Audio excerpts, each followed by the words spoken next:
Tuna, তোর বাবা মারা যাওয়ার পর থেকে আমি আর বেগুন চাষ করতে পারিনি। আমাদের এই জমিটা এখন খালি পড়ে আছে। তুই এক কাজ কর, আমাদের জমিতে তুই কিছু উন্নত মানের বেগুন চারা নিয়ে এসে রোপণ কর। ঠিক আছে মা, আমি আজকেই বেগুনের চারা নিয়ে এসে জমিতে রোপণ করে দিচ্ছি।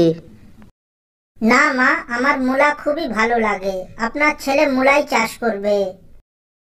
শোনো বৌমা, মূলা শুধু তুমি খাও আর দূষিত গন্ধ ছড়াও। আমরা কেউ মূলা খাই না, আর মূলা চাষ করলে সবই তোমার পেটে যাবে।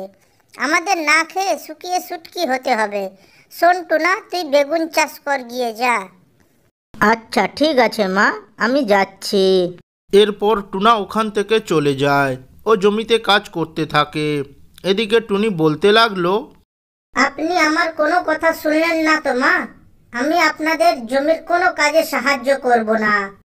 ঠিক আছে বৌমা, তোমার সাহায্যের কোনো প্রয়োজন নেই।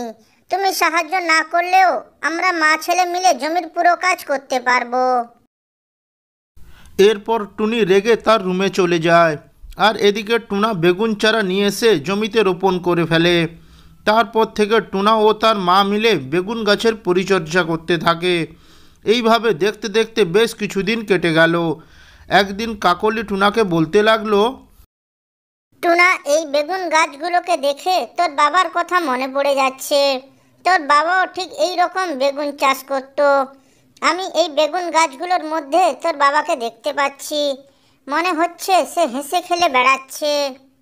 মন খারাপ করো না মা। মা চলো আমরা বাসায় ফিরে যাই। এরপর টুনা ও তার মা বাসায় ফিরে আসে। এইভাবে দেখতে দেখতে আরও কিছুদিন কেটে গেল। একদিন টুনা ও তার মা জমিতে গিয়ে দেখলো ওই ছোট্ট বেগুন চারাগুলো বড় গাছে পরিণত হয়েছে ও তাতে বেগুনও ধরেছে।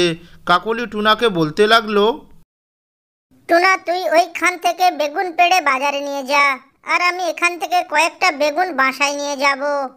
ঠিক আছে মা, আমি যাচ্ছি। এরপর টুনা ওখান থেকে চলে যায়। আর এদিকে কাকলি বলতে লাগলো, এই বেগুনটা তো খুব বড়, আমি এই বেগুনটা বাসায় নিয়ে যাব ও ভর্তা বানিয়ে খাবো। এরপর কাকলি ওই বেগুনটা পাড়তে যাবে, এমন সময় এক অদৃশ্য আওয়াজ ভেসে এলো। কাকলি, তুমি এটা কি করছো? তুমি আমাকে চিনতে পারছো না? আমি টুনা। কাকলি ওর মৃত স্বামী টোনার আওয়াজ শুনতে পেয়ে খুবই আশ্চর্য হলো। ও কাকলি বলতে লাগলো, আরে, এটা তো টোনার কণ্ঠস্বর। কিন্তু টোনার কণ্ঠস্বর এখানে কি করে আসছে? ও তো মারা গেছে। ঠিক তখনই ওই বেগুন গাছটি থেকে এক অদৃশ্য আওয়াজ ভেসে এলো। আমি মারা যাওয়ার পরেও এই জমিটা ছেড়ে যেতে পারিনি। আমি এতদিন এই জমিটা দেখাশোনা করেছি। জঙ্গলের সমস্ত পশু পাখিদের হাত থেকে জমিটাকে আমি রক্ষা করেছি। কাউকেই এই জমিতে বাসা বাঁধতে দিইনি আমি।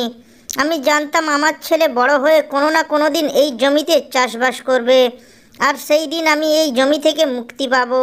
আজ সেই সময় ঘনিয়ে এসেছে। আমার ছেলে বড় হয়ে এই জমিতে চাষবাস শুরু করেছে। আমারও মুক্তির সময় ঘনিয়ে এসেছে। কাকলি, তোমরা দুজনে ভালো থেকো। আমি এখন আসছি। এরপর ওই অদৃশ্য আওয়াজটি বন্ধ হয়ে যায়। কাকলি ওর স্বামীর কথা ভেবে কান্না করতে থাকে ও তারপর বাসায় ফিরে আসে। ভিডিওটি যদি ভালো লেগে থাকে তাহলে ভিডিওটিতে একটি লাইক করে চ্যানেলটি সাবস্ক্রাইব করবেন। ধন্যবাদ।